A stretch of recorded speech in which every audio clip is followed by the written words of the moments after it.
माननीय उपसभापति जी, आपने मुझे लोक हितकारी बजट पे बोलने का अवसर दिया, इसके लिए मैं आपको आभार प्रकट करती हूं और आपके माध्यम से सदन को प्रणाम करती हूं। यह माननीय उपसभापति जी, यह कोई चुनावी बजट नहीं है, यह तो समावेशी विकास को दर्शाने वाला बजट है, यह सामाजिक न्याय को स्थापित करने वाला बजट है, यह वुमेन लेड डेवलपमेंट सरकार के संकल्प को मजबूत करने वाला बजट है। हमारी सरकार ने इस बजट में भी रिफॉर्म, परफॉर्म और ट्रांसफॉर्म के कार्यक्रम को आगे रखा है। माननीय उपसभापति जी, माननीय प्रधानमंत्री जी की संवेदनशीलता तो हम लगातार 9.5 वर्ष में महिलाओं के प्रति हम लोग देखते रहे हैं, और इसमें मैं बजट पे बोलने से पहले खाली 2 मिनट बोलना, 1 मिनट में अपनी बात खत्म करूंगी। बेटी बचाओ बेटी पढ़ाओ कार्यक्रम के माध्यम से हमने सोचा कि बच्चियां पहले हमारे जीवित रहे, उनको जीवन दान दिया और उसको बढ़ावा मिला, उसका रिजल्ट पूरे देश ने देखा है। उज्ज्वला योजना और हर घर जल के नल के द्वारा हमने उनके जीवन को सरल बनाया। जनधन योजना से उनको बैंकिंग से जोड़ा। मुद्रा योजना ने महिलाओं को व्यापार में हिस्सेदारी बढ़ाई। तो आयुष्मान कार्ड ने उनके स्वास्थ्य का देखभाल की अपनी जिम्मेदारी अपने ऊपर लिया। माननीय उपसभापति जी, महिलाओं को केवल आर्थिक हिस्सेदारी के साथ साथ नारी शक्ति वंदन अधिनियम कानून लाकर इसी लोकतंत्र के मंदिर में हम लोगों ने महिलाओं को राजनीतिक हिस्सेदारी भी दी। माननीय उपसभापति जी, इसी क्रम को बढ़ाने वाला यह बजट है। इस वर्ष हमारे गणतंत्र दिवस के परेड में नारी शक्ति को मुख्य स्थान दिया गया। महिला दस्ते की टुकड़ी ने 26 जनवरी के परेड में हिस्सा लेकर अपना वर्चस्व दिखाया। एक तरफ जहां हम ग्रामीण क्षेत्रों में 11 करोड़ से अधिक महिलाओं को स्व सहायता समूह से जुड़कर आर्थिक सशक्तिकरण के हमने भागीदार बनाया है, वहीं पर अब उद्देश्य है 3 करोड़ लखपति दीदी बनाने का। ये बजट में प्रावधान किया गया है, 3 करोड़ लखपति दीदी।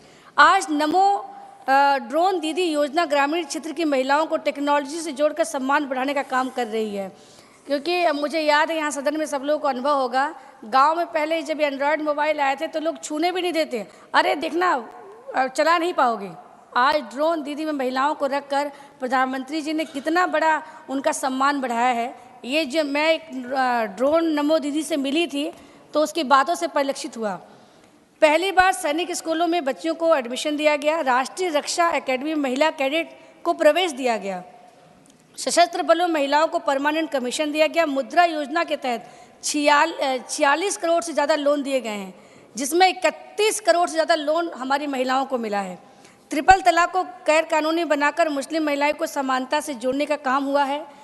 प्रधानमंत्री मातृत्व वंदन योजना और प्रधानमंत्री सुरक्षित मातृ अभियान के माध्यम से माँ और शिशु के लिए निःशुल्क जो सुविधाएं उपलब्ध कराई गई थी, इस बजट में आगे जारी रखा गया है। मातृ एवं शिशु देखरेख की विभिन्न योजनाओं के लिए सक्षम आंगनबाड़ी और पोषण 2 की व्यवस्था की गई है। और इसमें मैं आपको बताऊं, मुझे कम से कम 50 आंगनबाड़ी में जाने का अनुभव मिला है पोषण वाले कार्यक्रम में, तो मैंने देखा इसमें कितनी ज़्यादा कार्यकुशलता आई है। इस आयुष्मान भारत योजना के अंतर्गत अब सभी आशा कार्यकर्ताओं, आंगनबाड़ी कार्यकर्ताओं और सहायिकाओं को आयुष्मान कार्ड उपलब्ध कराया जाएगा। इसमें मैं उन उपसभापति जी बताती हूँ, ये बड़ा अजीब लगता था कि जो आयुष्मान कार्ड बांट रहा था उसके पास नहीं था। आज महिलाओं की चिंता की है तो मोदी जी ने किया है। सर्वाइकल कैंसर के निवारण के लिए 9 से 14 वर्ष की आयु की बालिकाओं के टीकाकरण को मुफ्त दिया जाएगा और इसको बढ़ावा भी दिया जाएगा।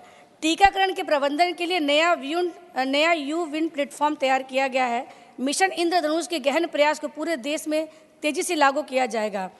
माननीय उपसभापति जी, जहां हम एक तरफ चांद पे जा रहे हैं, वहीं दूसरी तरफ हम अपने छोटे स्तर के किसानों की भी सरकार लगातार चिंता कर रही है, लोक कल्याणकारी योजनाएं बना रही है। देश में पहली बार 10 करोड़ छोटे किसानों को कृषि नीति और योजनाओं में प्रमुखता दी गई है। पीएम किसान सम्मान निधि के तहत अब तक 2,80,000 करोड़ रुपए किसानों को उनके खाते में मिल चुके हैं। प्रधानमंत्री फसल बीमा योजना के तहत किसानों ने 30,000 करोड़ रुपए का प्रीमियम भरा है।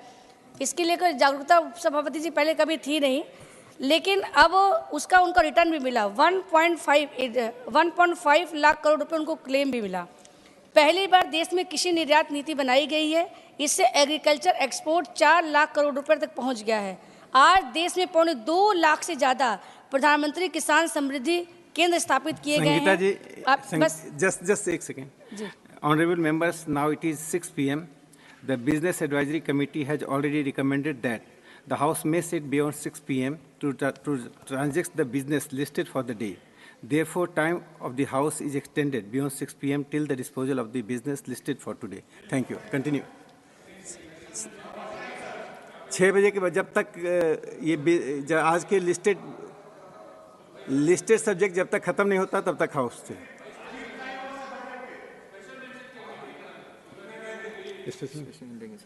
स्पेशल में से लिया जाएगा कंटिन्यू।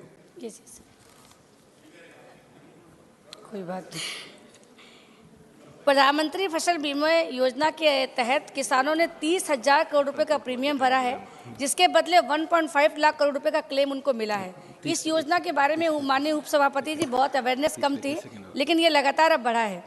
पहली बार देश में कृषि निर्यात की नीति अपनाई गई। एग्रीकल्चर एक्सपोर्ट 4 लाख करोड़ रुपए तक पहुंच गया है। आज देश में 2.25 लाख से ज़्यादा प्रधानमंत्री किसान समृद्धि केंद्र स्थापित किए गए हैं। अभी तक लगभग 8,000 किसान उत्पादक संघ FPO बनाए जा चुके हैं। कृषि में रुचि तो हमारी इसी बात से दिखती है, पहले सहकारिता मंत्रालय था ही नहीं, लेकिन गांव में जहां सरकारी सहकारी समितियां थी नहीं थी, वहां पे 2 लाख हमने समितियां भी बनाई हैं। आज मत्स्य पालन क्षेत्र में 38,000 करोड़ रुपए से अधिक योजनाएं चलाई जा रही हैं, जिसके फलस्वरूप आज मत्स्य उत्पादन में पिछले 10 सालों में जहां केवल 95 लाख मीट्रिक टन से ही था, आज वो बढ़कर 175 लाख मीट्रिक टन यानी लगभग दोगुना हो गया है। मत्स्य पालन क्षेत्र में निर्यात भी 30,000 करोड़ रुपए से बढ़कर 64,000 करोड़ रुपए यानी दोगुने से ज़्यादा बढ़ा है। देश में पहली बार पशुपालकों और मछुआरों को किसान के क्रेडिट कार्ड का लाभ दिया गया है। जल कृषि उत्पादकता को प्रति हेक्टेयर मौजूदा 3 टन से बढ़ाकर 5 टन करने का लक्ष्य रखा गया है। निर्यात को बढ़ाकर 1 लाख करोड़ तक पहुंचाना है। निकट भविष्य में रोजगार के 55 लाख अवसरों का भी सृजन इससे हो रहा है। माननीय उपसभापति जी, किसानों की चिंता में जहां हमारे पूर्व प्रधानमंत्री शास्त्री जी ने जय जवान जय किसान का नारा दिया था, वही हमारे पूर्व प्रधानमंत्री अटल बिहारी वाजपेयी ने इसको आगे बढ़ाया, जय जवान जय किसान जय विज्ञान बना दिया, और हमारे यशस्वी प्रधानमंत्री मोदी जी ने इसको और विस्तार देते हुए जय जवान जय किसान जय विज्ञान और जय अनुसंधान दिया है।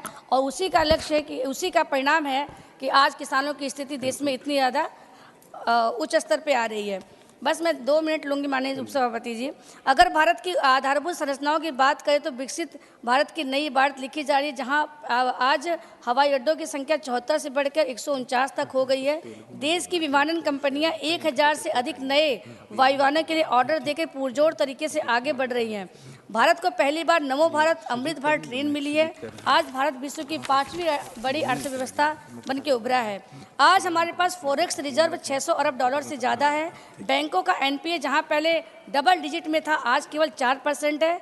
Make in India vocal for local आत्मनिर्भर भारत अभियान आज हमारी ताकत बन चुके हैं। आज हमारा डिफेंस प्रोडक्शन 1 लाख करोड़ रुपए को पार कर चुका है। आज कार्गो हैंडलिंग कैपेसिटी भी हमारी बहुत ज़्यादा बढ़ी है। उत्तर प्रदेश और तमिलनाडु में डिफेंस कॉरिडोर का विकास हो रहा है। आज 39 से ज़्यादा रूट्स में वंदे भारत ट्रेन चल रही है। अमृत भारत स्टेशन योजना के तहत 1300 से ज़्यादा रेलवे स्टेशनों का कायाकल्प हो रहा है। मेट्रो ट्रेन सिर्फ 5 शहरों तक सीमित नहीं है, अब यह 20 शहरों तक पहुंच गई है। माननीय उपसभापति जी, यह जो बजट है ये 4 स्तंभ, बस एक लाइन बोल के लास्ट ही लाइन चल रही है। माननीय उपसभापति जी, अभी मैं कई लोगों को सुन भी रही थी, कास्ट में भी आपने अच्छे से बात किया है, लेकिन इस बजट में जो 4 कास्ट की बात माननीय मोदी जी हर जगह कर रहे हैं, उसी को लेके पूरा बनाया गया है। युवा शक्ति, नारी शक्ति, किसान और गरीब। आज अगर देश को हम अमृत काल में हम विश्व गुरु बनाना चाहते हैं तो ये बजट इन्हीं 4 शक्तियों को ध्यान में रख के बनाया गया है। और यह बजट जो है, जब इन युवा शक्ति, नारी शक्ति, किसान और गरीब, जब हमारे देश के जो 4 स्तंभ हैं, जैसे ही और आगे बढ़ेंगे हमारा देश जो है विश्व गुरु बनेगा। हमारी जो इच्छाएं हैं, एक जो हमारा पंडित दीनदयाल जी की इच्छा मतलब रही है कि आधारभूत सुविधाएं सभी को मिले, ये बजट उसी को परिष्कृत करता है। मैं इस बजट का समर्थन करती हूँ। धन्यवाद। Next speaker is Shri Ajit Kumar भुइया।